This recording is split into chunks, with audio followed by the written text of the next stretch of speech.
안녕하세요. 저는 딸아이를 혼자 키우고 있는 30대 후반 여자입니다. 매일 사연을 들으며 하루를 마무리하곤 했는데 막상 사연을 보내려니 엄청나게 떨려오네요.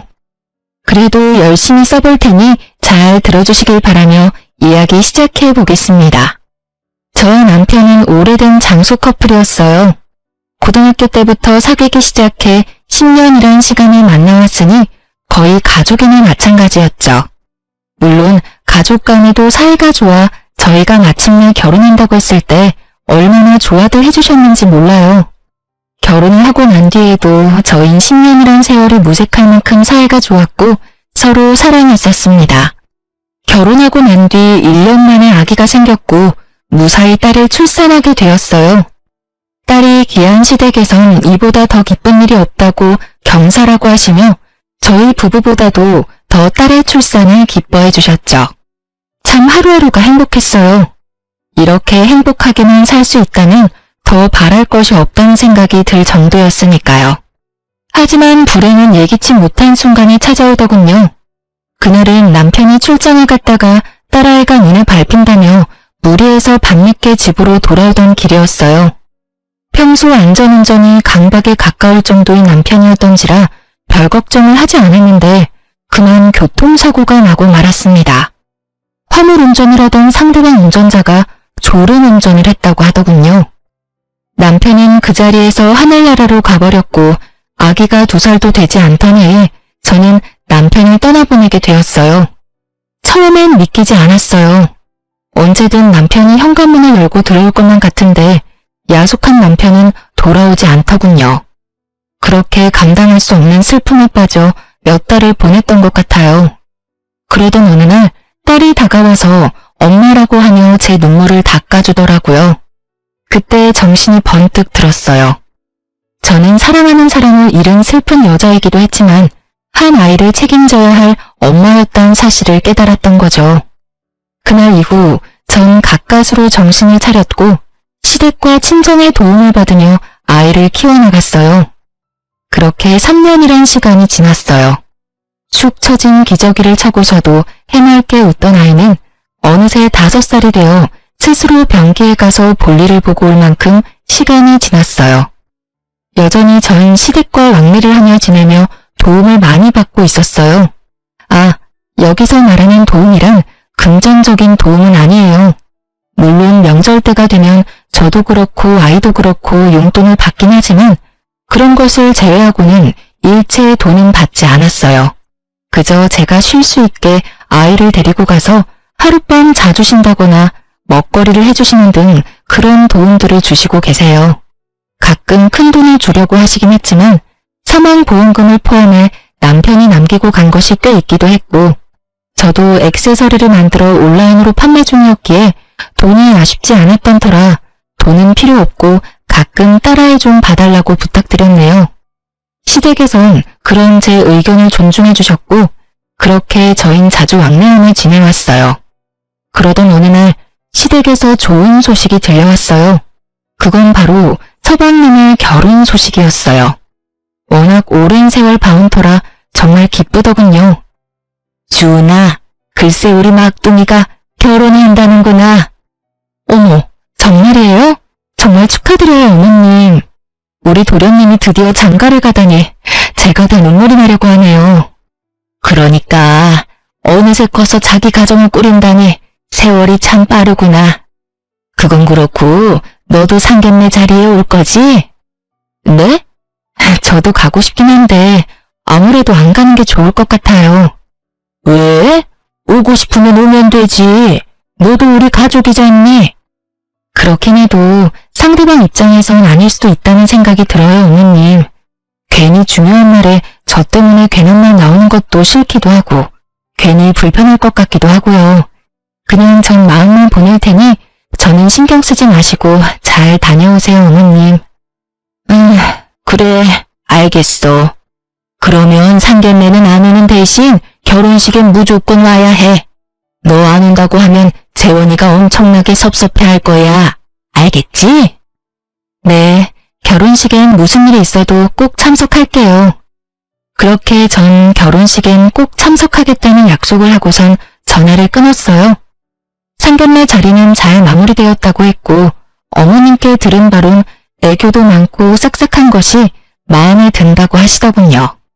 시간은 흘러 결혼식 날이 되었고 컨디션이 좋지 않은 딸을 친정에 맡기고 결혼식장으로 갔어요. 시댁 식구들과 인사를 나누고 어머님은 저를 동서에게 소개해주겠다며 신부 대기실로 데리고 가더라고요. 신부 대기실에 앉아있는 동서는 어머님의 말씀대로 참 예쁘고 애교가 많았어요. 어머님을 보자마자 어머님이라고 콧소리를 내며 안기는데 괜찮은 사람이 들어왔다는 생각이 들더군요. 어머님은 동서를 떼어내며 저를 소개해 주었고 저를 본 동서의 반응이 썩 좋지만은 않았지만 그땐 좋은 게 좋은 거라고 많이 긴장해서 그런가 보다 하고 그냥 넘겼어요. 잠깐의 반응 뒤엔 밝게 인사를 해주었기에 다르게 생각할 틈도 없기도 했고요. 결혼식은 잘 마무리되었고 어느덧 두 사람이 신혼여행에서 돌아와 처가를 거쳐 시댁으로 오는 날이 되었어요. 결혼을 하고 시댁으로 동서가 첫인사를 오던 날, 전 동서의 마음을 확실하게 알게 되는 날이 되었습니다. 그날도 마찬가지로 어머님의 권유로 딸과 함께 시댁으로 가게 되었고 뒤이어 동서와 서방님도 들어오더라고요. 모른 척하기에도 힘든 거리에 제가 있었는데도 불구하고 동서는 저를 본체만체 하며 어머님께 달려가 안기더군요. 순간 이건 뭐지? 하는 생각이 들긴 했지만 애써 부정적인 생각은 무시하려고 애썼어요. 그렇게 시작된 선물 증정식. 기대될 리 없었고 역시나 저와 딸을 챙기지 않은 모습에도 실망은커녕 당연하다고 생각했어요. 동서의 입장에선 충분히 준비하지 않을 수 있다고 생각했으니까요. 하지만 서방님의 생각은 다른 듯 동서에게 질책 아닌 질책하더라고요. 여보, 형수님이랑 희은이 선물은? 어? 그게 내가 깜빡했어. 어쩌지? 그런 말이 어디 있어. 내가 산다고 하니까 당신이 산다고 우겨서 내가 알겠다고 한 건데. 여자가 필요한 건 여자가 잘 안다고 호언장담하더니 잊으면 어떻게 해. 내가 다른 건 몰라도 형수님이랑 희은이 선물은 꼭 챙겨달라고 부탁까지 했잖아. 그게 중요한 선물이라서 고민하다가 그냥 잊었나 봐. 일부러 사지 않은 것이 뻔한데 끝까지 깜빡했다며 동서는 깜찍한 거짓말을 해댔고 전 어차피 받을 생각 없었던 선물인지라 분위기가 더 가라앉기 전에 제가 말을 꺼냈어요. 아우, 그깟 선물이 뭐라고 새 신랑 새 신부가 싸우려고 해. 난 괜찮으니까 그만하고 밥부터 먹자 우리. 아버님, 어머님 식사하실 시간 한참 지나서 시장하실 거야. 그렇죠, 아버님, 어머님? 제 말에 상황은 일단락이 되었고 어머님은 주방으로, 아버님은 딸과 함께 선물을 들고 안방으로, 서방님은 편한 옷을 갈아입기 위해 쓰던 방으로 각자 흩어지게 되었죠. 그렇게 저와 동서만이 거실에 남게 되었고 동서는 기다렸다는 듯이 본색을 드러내더군요. 그이한테 이야기 들을 때부터 뻔뻔한 건 알았지만 이렇게까지 뻔뻔한 줄은 미처 몰랐네요. 지금 그 말 나 들으라고 하는 말이야? 그러면 여기 형님 말고 사람이 또 있나요? 지금 이 자리가 어떤 자리인데 형님이 와 계세요? 낄 때 안 낄 때 구분을 못 하시나 봐. 남편까지 죽음마당에. 뭘 바라고 시댁하고 인연을 이어나가는 건지 이해가 안 되네요. 뭐 애 앞세워서 들락날락하면 콩고물이라도 떨어질 거라 생각하시는 건가? 기가 막히면서 동서의 수준이 보이더군요. 생각하는 꼴이 얼마나 밑바닥인지 한숨이 다 나오더라고요. 좋은 날이니 웬만하면 참아주려고 했는데 이쯤 되니 마냥 참지 못하는 성격이 또 불쑥하고 튀어나와 버렸죠. 동서가 주인공인 날에 내가 참석한 것이 기분 나빴다면 미안한데 나도 이 집 주인인 아버님, 어머님이 불러서 온 거니까 동서가 상관할 바는 아닌 것 같고 뭘 바라고 시댁에 들락날락거리는 건 아니니까 앞으로는 말 좀 조심해줬으면 좋겠어. 계속 이런 식이면 동서 수준이 밑바닥이라고 증명하는 꼴밖에 되지 않을 테니까 말이야. 뭐라고요? 언성 낮춰. 그러다 어머님 나오시면 곤란한 건 동서이지 않을까? 동서는 제 말에 무어라 받아치려고 했고 저 역시 지지 않겠다는 의지로 동서의 입을 주시하고 있었어요. 바로 그때 어머님이 밥 준비가 다 되었다고 하시며 나오셨고 동서는 얼굴색 하나 바뀌지 않고 아무 일도 없었던 척을 하며 어머님께 찰싹부터 아양을 떨기 시작하더군요. 그 모습을 보는데 그야말로 기가 막히고 코가 막혔지만 어쩌겠어요? 엄연히 따져보면 이제 전 남남이고 동서는 가족인 것을요. 새로운 가족이 저를 탐탁지 않아 한다면 제가 빠져주는 것이 도리라는 생각이 들었어요. 그 후부터 전 조금씩 시댁과의 거리를 두기 시작했어요. 저로 인해 괜한 분란을 만들고 싶지 않았으니까요. 그렇게 거리를 두며 지내던 어느 날 어머님이 집으로 찾아오셨더라고요. 오셔서 하시는 말씀을 듣고 있는데 정말 너무 황당하더라고요. 주은아, 너 요즘 우리랑 일부러 거리 두고 지내는 거 맞지? 갑자기 왜 그러는 게야? 엄마 요즘 조금 섭섭해지려고 하는데 이유가 있다면 말해줄 수 있겠니? 그게요, 어머님. 다른 이유가 있는 건 아닌데 요즘 일이 조금 바빴어요. 그래? 사실 내가 둘째한테 들은 이야기 있어서 그래. 둘째한테 듣기로는 너 요즘 만나는 사람 생겨서 우리랑 거리를 두는 거라고 하던데 그 말이 사실이야? 아, 너를 질책하려고 이런 말 하는 거 아니니 오해하지 말려니나. 난 그저 네가 좋은 사람 만나서 새 출발하는 거 우린 정말 괜찮고 오히려 응원하고 있다고 말해주고 싶어서 이렇게 왔어. 그러니 혹시나 그런 상황이라도 우린 괜찮으니 가끔은 연락하고 지내면 안 되겠니? 네? 남자라니요. 저 만나는 사람 없어요, 어머님. 어머님도 알다시피 희은이 하나 키우는 것도 바쁜데 제가 언제 남자를 만나겠어요? 그것도 그렇고 저 아직 다른 사람 만날 생각 전혀 없어요. 그러니? 그런데 왜 둘째는 그런 말을 했을까? 확신에 가득 차서 사실은 내 남자 있다고 하던데 뭔가 착각을 했나? 아마 그런가 봐요. 뭐 때문에 그런 오해를 하게 되었는지는 모르겠는데 단단히 오해했나 보네요. 하여튼 그런 일은 전혀 없고 혹여나 제가 남자가 생겨도 어머님 아버님과의 관계를 완전히 끊어내는 일은 없을 거예요. 우리 희은이 할머니 할아버지인데 제가 어떻게 그 천령을 끊겠어요? 그렇게 말해주니 고맙구나. 난 혹시나 하는 마음에 네가 부담 느낄까봐 그랬어. 어머님은 그렇게 절 오래 보셔놓곤 아직도 절 모르세요? 제가 부담을 느끼거나 불편해할 성격으로 보이세요? 하긴 넌 참는 성격은 아니지. 늙으니까 이래. 괜한 걱정만 늘어. 전 전혀 그런 것이 아니라며 오해한 것 같다며 대충 둘러대긴 했지만 도저히 동서가 이해되지 않더라고요. 아무리 남편도 죽고 인연이 끊어진 내가 동서한테 거슬릴 수 있다고 좋게 생각해 보려고 해도 없는 사실까지 만들어내며 저를 몰아내려고 하는 동서의 짓거리가 과하다는 생각밖에 들지 않았어요. 당장이라도 동서에게 왜 그런 있지도 않은 일을 말하고 다니냐고 묻고 싶었지만 전화번호도 모를 뿐더러 오해도 다 풀렸으니 괜한 입씨름하지 말자는 생각에 그냥 넘어가 주었어요. 전 다시 일상으로 돌아와 지내고 있었고 딱히 동서와 마주칠 일이 없으니 자연스럽게 기분 나빴던 일은 잊고 지내게 되었죠. 그렇게 바쁜 일상을 보내며 지냈고 웬만하면 동서와 마주치지 않으려고 했는데 마주쳐야만 하는 날이 다가오더군요. 그건 바로 남편의 기일이었어요. 서방님이 장가를 가기 전까진 매년 시댁에 모여 다 함께 밥을 먹곤 했어요. 제사를 지내지 않는 시댁이라 식사로 제사를 대신했던 것인데 상황이 이러하니 그것마저도 고민스럽더라고요. 그래서 전 올해가 마지막이라는 생각으로 시댁으로 향했어요. 매년 딸과 함께 참석했었는데 가끔 마주치는 동서가 제 딸을 대하는 태도가 상당히 눈에 거슬렸던지라 딸은 친정에 맡기고 혼자 시댁으로 향했죠. 자신도 할머니 할아버지가 보고 싶다고 울고 불고 하는 딸을 어르고 달래는데 얼마나 진땀을 뺐던지 평소라면 택시를 타고 갔을 거리를 바람도 쐴 겸 걸어가고 있었어요. 얼마나 걸었는지 어느새 시댁이 가까워지고 있었고 동서 역시 일찍 나섰는지 제 앞에 걸어가고 있더군요.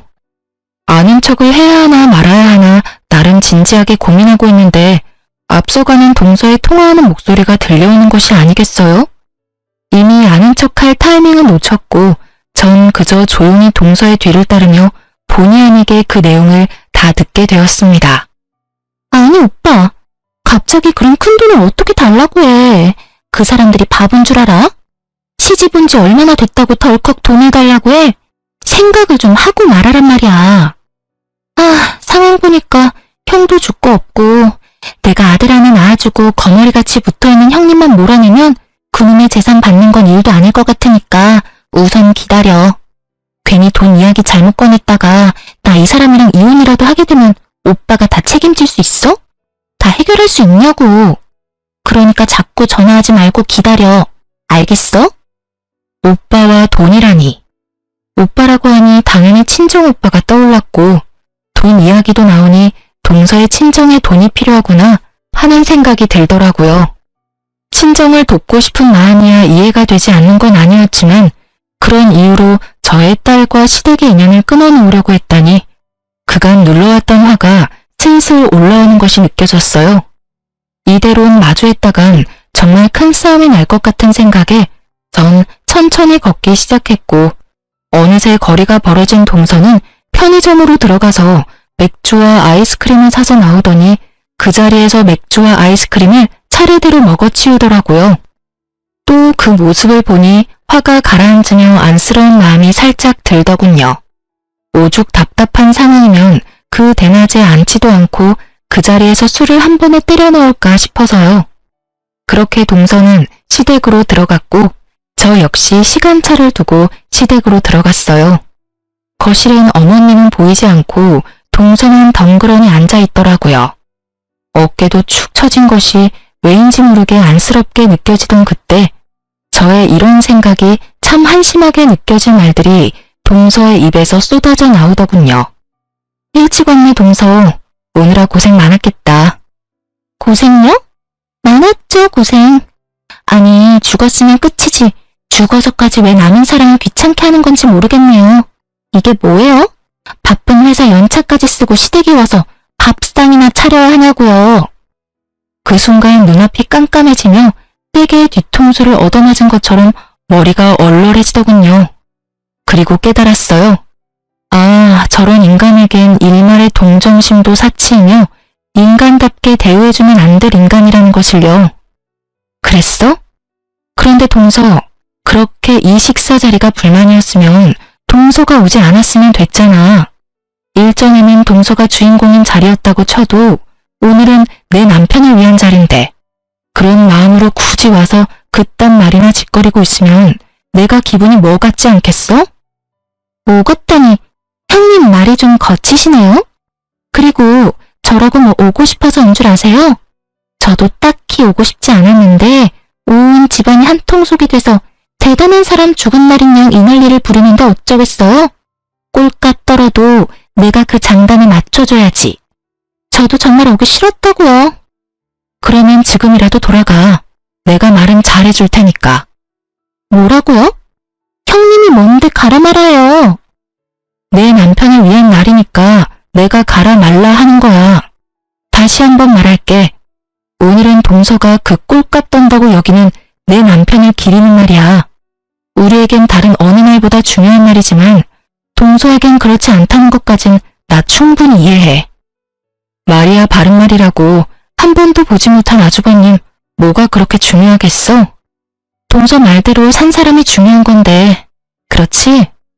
그런데 아무리 그렇다고 해도 죽은 사람이 뭐라고 이딴 말이나 짓거리면서 그런 역겨운 마음으로 참석하는 건 안 싫고 내 남편도 달갑진 않을 거야. 그러니까 당장 돌아가. 오늘은 동서가 뭐라고 하든 내가 이 집의 가족이니까 말이야. 가족. 제 입에서 나온 가족이란 단어가 동서에겐 참 많이도 거슬렸던 모양이더라고요. 그 단어가 나오자마자 바르르 떨어대며 화를 내더군요. 가족? 지금 가족이라고 했어요? 어떻게 형님이 가족이에요? 아니, 형님이라고 부르는 것도 진짜 웃긴 거 알죠? 남편도 죽은 지가 3년이나 지났는데 왜 이때껏 이러고 있나 몰라? 뭐 재산이라도 한 푼 뜯어갈까 싶어서 기웃대는 그 마음 이해 안 되는 건 아닌데 보고만 있기가 참 역겹네요. 너무 추해서요. 저요, 욕이라면 정말 둘째가라면 서러울 정도로 찰지게 잘하는 여자인데 이 순간 욕이 튀어나오려고 하는 걸 얼마나 참았나 몰라요. 그렇게 죽을 힘을 다해 욕을 참고 있는데 방문 열리는 소리가 들리며 남편 방에서 어머님이 나오시더라고요. 한 번도 보지 못한 무서운 얼굴을 하고서요. 동서는 배를 눌러도 인기척이 없자 당연히 아무도 없는 줄 알고 미리 받아두었던 열쇠로 문을 열고 들어왔던 것이었어요. 안방 문이 열려있는 것으로 봐선 혹시나 하는 마음에 안방까진 확인했는데 설마 어머님이 옛 아주버님 방에 있을 줄은 꿈에도 생각하지 못한 것이었죠. 하긴 저 역시 생각도 못했는데 동서라고 알 수 있었겠어요? 어머님의 등장에 저도 저지만 동서 역시 크게 놀라 얼굴이 하얗게 질려가더군요. 이게 뭐 하는 짓이야? 내가 어지간하면 듣고만 있으려고 했는데 도저히 참을 수가 없구나. 둘째 너 첫째한테 말하는 뽐새가 아주 못쓰겠구나. 나 없을 때마다 이런 식으로 첫째를 대했니? 어머님, 그게 아니라요. 전 아무도 없는 줄 알고 그랬어요. 아무도 없으면 손윗 사람한테 그렇게 막 대해도 된다고 배웠어? 둘째 너 그렇게 안 봤는데 아주 몹쓸애구나. 여기가 어디라고 그런 막말을 내뱉고 있어? 어머님, 제가 잘못했어요.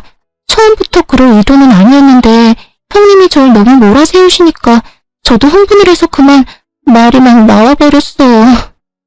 어디서 끝까지 거짓말인 거야? 둘째 너 내가 방금 어디서 나왔는지 잊은 게야? 네가 그렇게 죽어서까지 사람 귀찮게 한다던 장난방에서 나왔다. 오늘따라 생각이 많이 나서 먼저 떠난 아들 방에서 내가 얼마나 울었는지 네가 알아? 그렇게 울다 잠시 잠들었다가 깼더니 뭐? 죽었으면 그만이야? 귀찮아? 내가 너 처음 이 말할 때부터 당장이라도 뛰어나오고 싶은걸 그럴 수도 있겠다 싶어서 참고 있었더니 도가 지나쳐도 한참 지나치지 않니? 동서는 눈물을 흘릴 뿐 아무 말도 하지 못하고 있었고 그런 동서를 쏘아보시던 어머님은 문득 동서가 제게 남자가 있다고 한 말이 떠오르셨는지 그것에 대해서도 물어보시기 시작했어요. 둘째 너, 첫째가 남자 생겨서 우리랑 거리 두는 거라고 했던 말, 그것도 혹시 지어낸 말이니? 내가 이상하다 싶었는데 첫째가 아니라고 분명하게 말하니까 둘째 네가 오해했다고만 생각하고 넘어갔어. 그런데 너 오늘 이러는 거 보니까 아무래도 그냥 넘길 문제는 아닌 것 같구나. 너 정말 거짓말까지 하면서 형님을 모함한 거니? 그런 거야? 어머님의 화는 극에 달해 보였고 동서 역시 절벽 끝에 매달린 사람처럼 보였어요. 제3자인 제가 봐도 해결 방안이 없어 보였으니까요. 그래서였을까요? 동서는 무리수를 쓰기 시작하더라고요. 어머님, 잠시만요. 뜬금없이 헛구역질을 하던 동서는 이내 화장실로 뛰어가더군요. 화장실에선 세면대 물소리와 함께 동서의 헛구역질 소리가 계속해서 들려왔고 이내 물소리가 멈추는가 싶더니 동서가 입을 밖으로 나왔어요. 그러면서 되지도 않는 연기를 하기 시작하더라고요. 너 갑자기 왜 그러니? 어디 아파? 체했니? 아니, 그게 아니라 사실은 제가 임신을 했어요. 며칠 전부터 속이 계속 좋지 않아서 테스트기를 했는데 2주일이더라고요. 워낙 초기라서 그이한테도 말 못했어요. 혹시 모르는 일이니까 안정기에 들어서만 말씀드리려고 했는데 속도 좋지 않고 잠도 잘 못 자서 제가 너무 예민했나 봐요. 형님 죄송해요. 기분 많이 나쁘셨죠? 어머님 정말 죄송해요. 아무리 그래도 말을 가려가면서 해야 했는데 제가 경솔했어요.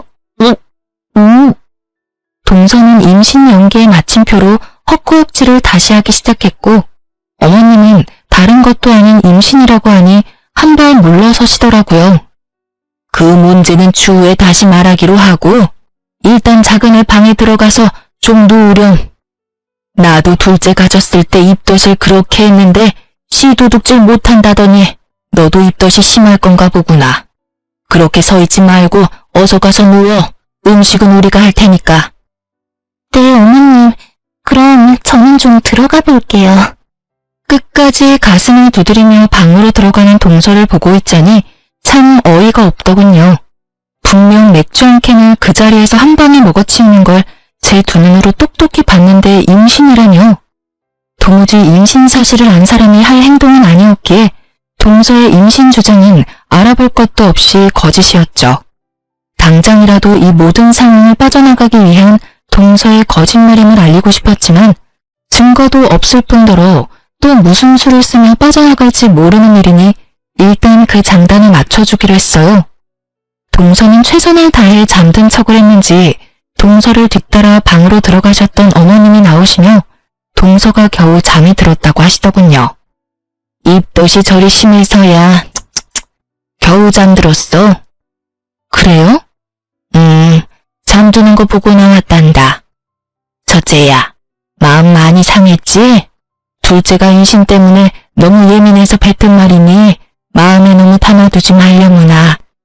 그럼요. 너무 걱정하지 마세요. 첫째 너 언젠가부터 거리 두던데 둘째 때문에 그랬지? 하는 말 들어보니 이렇게 군 게 처음도 아닌 것 같던데. 아우, 물어 뭐해? 넌 분명 아니라고 할 사람인데. 내가 정말 당장이라도 내쫓고 싶은데 임신까지 했다는데 어쩔 도리가 없구나. 어휴. 그래도 첫째야, 나한텐 언제까지나 네가 내 첫 번째 며느리란다. 그것만은 기억해 주렴. 네, 어머님. 감사해요. 그래, 배가 고프진 않니? 얼른 식사 준비해야겠는걸? 어머님. 저 올해는 그냥 집에 가서 먹을게요. 아무래도 오늘은 날이 아닌 것 같아요. 상황도 그렇고 제 마음도 편치 않아서요. 그래도 그렇지. 1년에 한 번뿐인 날인데 혼자서 괜찮겠어? 네, 괜찮아요. 네 뜻이 그렇다면 알겠어. 다시 한번 말하지만 오늘 둘째가 한 말은 모두 잊어버리렴. 내가 대신 사과하마. 알겠지?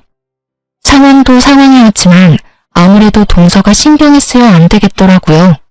거기에다 음식 냄새를 풍기며 괜한 상을 차렸다가 또 무슨 꼴을 볼지 모를 일이었으니까요. 다른 날도 아닌 남편의 기일날 더는 힘 빼고 싶지 않았어요. 어머님은 그렇게 말하는 제가 많이 지쳐 보였는지 알겠다고 해주셨고 전 챙겨왔던 짐을 다시 챙겨 나가려는데 마침 서방님이 들어오시더라고요. 척 보는 척이라고 제 표정이 그리 좋지 않은 데다가 밥도 먹지 않고 집으로 돌아간다고 하니 데려다 주겠다며 따라 나서더군요. 서방님을 알고 지낸 것도 20년 가까이 되어가는데 말이 서방님이지 저에겐 친동생과도 다름이 없었던 터라 저는 동서의 일을 그냥 넘길 순 없었고 서방님과 이야기를 해봐야겠다고 생각했어요. 그래서 저를 따라 나선 서방님에게 모든 사실을 말해주었습니다. 친정 오빠와의 통화부터 시작해서 임신이라는 쇼를 벌인 일까지요. 모든 사실을 들은 서방님은 표정이 급격하게 굳더니 경악스러운 말을 하더군요. 형수님, 확실히 오빠라고 했어요? 잘못 들은 거 아니에요? 잘못 듣기는 확실하게 오빠라고 하면서 그렇게 큰 돈이 어디 있냐고 하더라니까. 신정이 아무래도 많이 힘든 것 같던데. 아무리 그래도 그렇지 임신했다는 거짓말은 좀 아닌 것 같아서 말해주는 거예요. 동서랑 이야기 좀 해보라고. 도대체 어떤 상황인 건지, 왜 나한테 그렇게까지 불만이 많은 건지, 그리고 임신했다는 말은 또 무슨 말인지. 난 우리 서방님이 행복했으면 좋겠어요. 말이 서방님이지 내가 친동생처럼 여기는 거 잘 알잖아요. 잘 알죠. 그런데 형수님, 집사람 오빠가 없어요. 외동이라고요. 제가 알기론 가까운 친인척도 없어서 오빠라고 부를 수 있는 사람이 없어요. 어? 그게 정말이에요? 그럼 이게 어떻게 된 일이래요? 분명 오빠라고 하면서 나는 몰아내고 아들만 낳아주면 그깟 돈 얼마든지 받아낼 수 있다는 식으로 말하던데 난 친정이 많이 힘든가 보다 했죠. 아무래도 이거 보통 문제가 아닌 것 같은데. 아무래도 그런 것 같아요. 형수님, 일단 확실한 건 믿을 수 없는 사람이면 확실하네요. 한참을 이야기를 나누던 저희는 동서는 믿을 수 없는 사람이라는 결론이 났고 동서에 대해서 좀 더 알아보기로 했어요. 아무래도 이때껏 동서의 입으로 들었던 모든 것을 의심해야만 하는 상황이었으니까요. 일단 서방님은 아무것도 모른 척 동서가 하는 대로 지켜보기로 했고, 전 흥신소를 통해 동서에 대해서 알아봐 달라고 했어요. 동서와 조금이라도 연관이 있는 사람이다 싶으면 그 사람도 같이 알아봐 달라고 했고요. 물론 모든 사실이 밝혀지기 전까진 부모님께 비밀로 하기로 했죠. 흥신소의 연락을 기다리는 동안 그야말로 피가 마른다는 기분이 어떤 기분인지 알겠더군요. 어느 날은 동서가 그날 마신 술이 무알코올 맥주이고 임신 사실이 진실이었으면 좋겠다고 생각했다가도 그간의 동서 행실을 떠올리는 날엔 더는 서방님이 상처받는 일이 없게 더는 충격적인 사실이 없었으면 좋겠다고 생각하곤 했어요. 그렇게 피마르는 시간이 지나고 기다리던 흥신소에서 연락이 왔어요. 안녕하세요, 사모님. 저희가 좀 알아봤는데 의뢰 부탁해주신 분은 이미 결혼하신 상태입니다. 4년 전 결혼을 하신 분이고 혼인신고도 하셨던데요. 아마 동생분이 아직 혼인신고를 하지 않으셔서 모르고 계셨던 것 같아요. 그리고 말씀하셨던 임신도 알아봤는데 임신 아닙니다. 산부인과에 다니길래 임신했나 싶었는데 조사해보니 임신이 아니라 임신을 서두르려고 검진만 받고 배란을 받으러 다니는 거더라고요. 그렇게 낳은 자식 출생신고는 어떻게 하려고 하는 건지는 몰라도 대범한 여자인 건 확실해요. 이 여자랑 이 여자 진짜 남편 둘 다 빚이 꽤 되던데 뭐 때문에 지금 빚인지까지는 알아내지 못했고요. 한 가지 확실한 건 돈 노리고 계획적으로 접근한 것 같아요. 이 여자 진짜 남편이 2년 전쯤 동생분 회사로 이직했는데 그때 알고 지내면서 우연찮게 그 집에 돈이 좀 있다는 걸 알고 일을 저지른 것 같더라고요. 그래도 그렇지 어떻게 자기 와이프를 다른 남자한테 소개해주고 결혼시킬 생각을 했는지 세상 돌아가는 게 참 말세죠. 일단 지금까지 한 조사서랑 사진 보내드릴 테니 한번 확인해 보시고 또 궁금한 점 있으시면 언제든지 연락해 주세요. 막장도 그런 막장이 없더라고요. 어떻게 사랑하는 여자를 다른 남자에게 시집 보낼 수가 있는 것인지 이놈이나 인연이나 이해 안 되기는 매한 가지더라고요. 직원분 말씀대로 말세인 게 틀림없죠. 그러면서도 동서가 저에게 했던 그 모든 행실들이 이해되더군요. 얼마나 저와 저의 딸이 눈의 가시 같았을까요? 당연히 외동인 줄 알고 시집 왔는데 버젓이 저와 딸이 시댁을 오가고 있었으니까요. 돈은 급한데 죽은 장남의 자식이 알짱대고 있었으니 말이 그따위로 나올 수밖에 없었겠죠. 전 모든 사실을 서방님에게 알려주었고 서방님은 적당한 때가 올 때까지 일단 기다리겠다고 하더군요. 초음파 사진까지 구해와서 서방님에게 보여줬다는 이야기를 듣는데 어떤 면에선 참 대단하다는 생각마저 들더군요. 그렇게 서방님은 동서에게 어떤 압박도 하지 않고 동서의 임신 연기를 지켜보며 적당한 날을 기다리고 또 기다렸어요. 생각보다 기다림은 짧았고 동서는 더욱 대단한 행보를 이어가더군요. 어느 날 기니 할 말이 있다며 저까지 시댁으로 불렀고 전 긴장된 마음으로 시댁으로 갔어요. 또 무슨 말로 사람을 기만할까 하는 생각을 하며 동서를 보고 있는데 다짜고짜 동서가 울기 시작하더군요. 그러면서 하는 말이 참 가관이었습니다. 아버님, 어머님, 그리고 여보, 모두들 죄송해요. 저 유산했어요. 사실 그날 형님이랑 다투고 난 뒤부터 배가 자꾸 당기고 아파서 병원에 갔더니 괜찮다고 해서 안심했는데 요 근래 계속 몸도 그렇고 배도 아파서 이상하다 싶었어요. 그래도 설마 아니겠지 했는데 이번에 검진을 갔더니 아기가 심장이 뛰지 않는다고 하더라고요. 많이 기뻐해 주셨는데 죄송해요. 정말이지 박수라도 쳐주고 싶은 심정이더라고요. 어쩜 저렇게 연기를 잘하는지. 동서가 생각했을 땐 이렇게까지 하면 시댁 식구들이 저를 원망하며 차이가 급격하게 멀어질 거라 믿어 의심치 않았겠지만 그건 동서의 크나큰 착각이었죠. 감사하게도 함께한 세월이 긴 만큼 두 분 다 저에 대한 신뢰도가 높았고 무엇보다 어머님은 동서가 말하는 그날 처음부터 끝까지 모든 이야기를 다 들었던 터라 저를 책망하기는커녕 동서를 나무라기 시작하셨어요. 둘째 너, 유산한 건 참 유감스럽고 슬픈 일이지만 그렇다고 그걸 첫째 탓으로 몰아가는 건 좀 아니라고 본다. 아무리 네가 힘들다고 해도 남 탓으로 모는 건 좋지 않아. 그날 내가 다 들었는데 처음 시작도 둘째 네가 했고 마지막까지도 네가 첫째에게 모진 말을 뱉어내지 않았니? 내가 알고 하늘이 아는데 어쩜 넌 이런 일을 겪고도 반성하는 모습이 없니? 어머님, 정말 너무하시는 거 아니세요? 그때도 말씀드렸다시피 저 입덧도 너무 심하고 잠도 못 자서 예민한 상태였어요. 물론 그날 제가 형님께 버릇없이 한 건 맞지만 제가 오죽했으면 그랬겠어요? 어머님 안 계신 곳에서 형님이 얼마나 저한테 모질게 구셨는데요. 어머님은 아무것도 모르시면서 왜 형님 편만 드세요? 제가 오죽했으면 이 상까지 했겠냐고요. 불쌍한 우리 아기. 엄마가 미안해. 엄마가 널 잘 지켰어야 했는데. 어머 둘째야, 그렇다고 그렇게 울기까지 하니? 일단 진정해보렴. 제가 얼마나 억장이 무너졌는데요, 어머님. 같은 여자니까 잘 아시잖아요. 세상 빛 한 번 보지 못하고 내 자식이 떠났는데 제 심정이 어떻겠어요? 마지막엔 거의 오열하는데 모든 사실을 알고 지켜보는데도 진짜 유산을 한 걸까? 하는 생각까지 들더라고요. 동서의 오열에 아버님과 어머님은 조금 미안한 마음이 드시는 건지 아무 말도 없으시더라고요. 눈물도 고이시는 것이 이대로 지켜만 보면 안 되겠다는 생각이 들었어요. 그래서 전 흥신소에서 받은 사진을 바닥에 내려놓으며 말했습니다.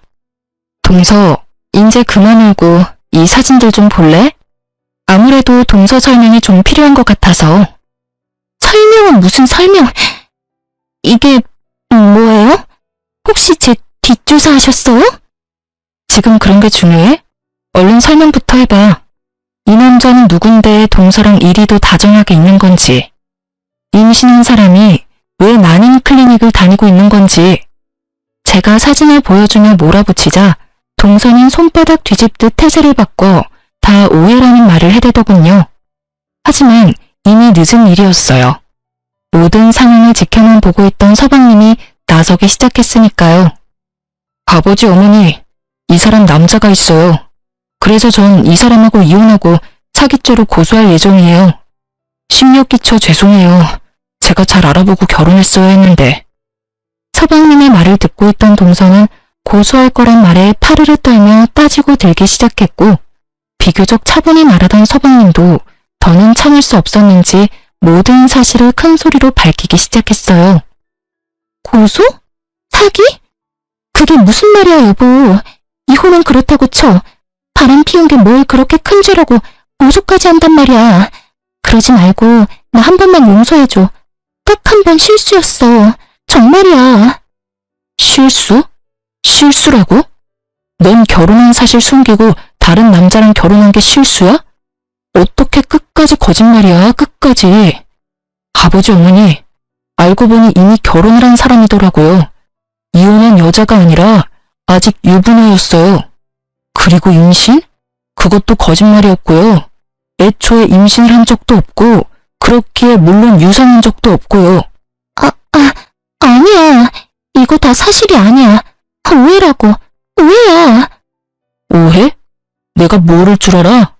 박들이 그 새끼가 의도적으로 자기 마누라인 너를 나한테 소개시켜줬고 넌 깜찍하게 날 속이고 우리 집에 시집와서 우리 집 돈으로 네 남편이랑 네 빚 갚으려고 했다는 거.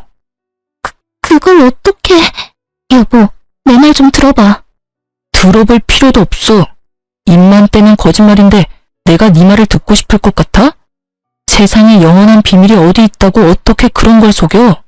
그리고 너 우리 형수한테 한 짓도 가관이더라? 뭐? 뭘 뜯어내려고 죽은 남편 집에 들락날락하냐고? 어디서 감히 네가 그딴 말을 형수님한테 해? 세상 사람들이 모두 너 같을 줄 알아? 설사 네가 정말 평범한 여자이고 그런 네가 임신해서 아들을 낳아줬다고 한들 너는 너고 형수는 형수야. 형이 있든 없든 우리에겐 세상 누구보다 사랑하는 가족이라고. 여보, 제발 나 좀 살려줘. 울지도 마. 여보라고 부르지도 말고. 모든 사실이 드러난 지금 동서는 피할 구멍이 보이지 않는지 그저 울기만 하더군요. 그때 동서의 진짜 남편이 배를 눌렀고 전 문을 열어줬어요. 서방님이 미리 급한 일이 있다며 와달라고 연락을 한 것이었어요.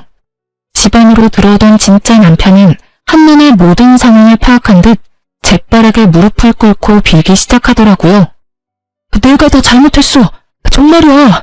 처음부터 이러려고 그런 게 아니었는데 나도 사는 게 너무 힘들다 보니까 정말 미안해. 정말이야. 제발 회사에는 알리지 말아줘. 나 회사까지 잘리면 정말 못 살아. 그나마 월급으로 겨우 빚 갚으면서 살아가고 있다고. 그러니까 제발 무슨 짓이든 할 테니까 제발 회사에는 비밀로 해주면 안 될까? 참 한 치 앞도 보지 못하는 사람이란 생각이 들더군요. 지금 회사가 문제가 아니라 깜빵을 가냐 안 가냐의 기로에 서 있다는 걸 전혀 모르고 있으니까요. 회사? 지금 회사 걱정할 때가 아닐 텐데. 그럼 날 뭘 어떻게 할 건데? 나 요즘 변호사분이랑 고소장 쓰는 중이야. 참고로 합의는 없고 합당한 대가는 다 치르게 할 테니 각오하는 게 좋을 거야. 네 마누라 데리고 가라고 부른 거니까 얼른 데리고 꺼져. 고소라니. 제발 그러지 말고 다시 한번 생각해주면 안 될까? 남의 인생 망쳐봤자 쟤들이한테 뭐가 남는다고 그리 모질게 굴어. 그래, 여보. 제발 한 번만 다시 생각해줘. 나 사랑했잖아. 나랑 같이 살아달라는 말은 하지 않을게. 그저 한 번만 더 기회를 달라는 것뿐이야. 내가 반성하면서 살 테니까 제발 한 번만 살려줘. 급기야 두 사람은 울고불고 하며 매달리기 시작했고 아버님과 어머님은 그 꼴을 보고 있기 힘드셨는지 방으로 들어가 버리시더라고요. 이 인간들을 어떻게 해야 하나 하고 있는데 서방님이 어디론가 전화를 걸었어요. 알고 보니 서방님은 이런 상황에 대비해 미리 신고를 해둔 상황이었고 집 앞에서 대기 중이시던 경찰관 3분이 두 사람을 끌고 나가더군요. 끝까지 발악하며 매달리는데 그쯤 되니 공포영화 저리 가라 했죠. 사건은 일단락되었고 서방님은 다행스럽게도 전동서가 혼인신고를 밀어준 덕분에 결혼에 대해선 따로 뭘 할 것이 없더라고요. 그저 동서의 짐을 빼서 집 앞에 내팽겨쳐놨더니 쥐도새도 모르게 가지고 갔다고 했어요. 전동서의 진짜 남편은 소송이 진행되며 회사의 모든 사실이 알려져 당연스럽게 회사에서 잘리게 되었고 실력 좋은 변호사분이 합의는 절대 없다는 서방님의 의견에 적극 반영해 최선을 다해 사기죄 최대 형량을 받아내겠다고 하더군요. 이 어이없는 상황에서 더 어이없는 소식이 전해졌는데 그게 무엇인지 예상이 되시나요? 그건 바로 전 동서의 진짜 남편이었던 박대리가 그 없는 살림에 비싼 변호사를 선임해 모든 죄를 동서에게 덮어씌우려고 했다지 뭐예요? 그럼 뭐하나요?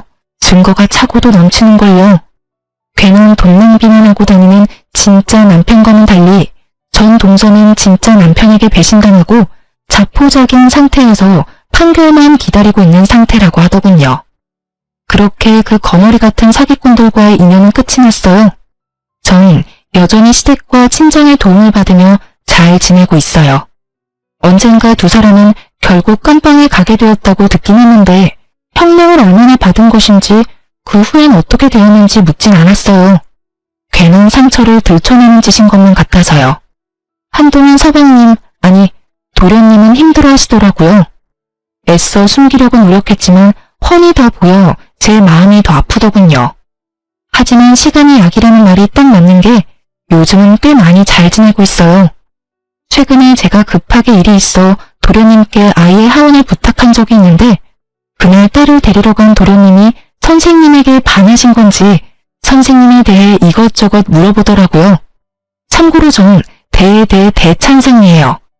그렇지 않아도 평소 제가 좋게 보던 분이라 내심 잘 됐으면 하는 마음으로 앞으로 자주 딸의 하원을 부탁할 계획이에요. 아, 그리고 최근에 시댁에서 건물 한 채를 넘겨주셨어요. 전 너무 과하다며 이미 받은 것이 너무 많다며 거부했지만 어머님이 이렇게 말씀하시더라고요.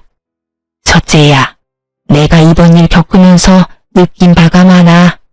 내 생각 같아선 언제까지나 네가 우리 가족이고 그 사실은 변함없을 테지만 또 사람 일이 어떻게 될 줄은 모르는 일이지 않니? 그리고 어차피 이 건물은 너한테 주려고 했던 거였어. 이왕 줄 거 조금 더 일찍 주는 것뿐이니 받아주려무나. 어떻게 되기는요. 희은이가 있는데 죽을 때까지 가족이죠. 그렇게 생각해주니 고마워. 너 내가 했던 말 기억하지? 혹시나 좋은 사람 생기면 새 출발하라는 말. 나도 그렇고 네 아버지도 그렇고 우린 네가 좋은 사람 만나서 다시 사랑받으면서 살았으면 좋겠어. 혼자 긴 여생을 살아가는 건 너무 외롭지 않겠어? 그러니 너도 좋은 사람 있으면 연애도 하고 연애하다 이 사람이다 싶으면 결혼도 해. 알겠지? 건물은 잘 챙겨뒀다 기은이 공부도 시키고 너 결혼하게 되면 결혼 자금으로도 쓰려무나. 이렇게까지 챙겨주시는데 더는 싫다고 할 수도 없는 노릇이길래 못 이기는 척 받아뒀어요. 어머님이 계속 말씀하시니까 문득 결혼 생각을 다시 해보게 되었어요. 그런데 글쎄요. 앞으로는 어떻게 될진 모르겠지만 아직까진 결혼 생각이 전혀 없네요. 아직은 하늘에 있는 남편만큼 다른 사람을 사랑할 자신이 없는 거 있죠? 그저 딸아이와 함께 행복하게만 살아가려고요. 이로써 저의 시댁 이야기는 끝이 났습니다. 긴 사연 들어주셔서 감사합니다.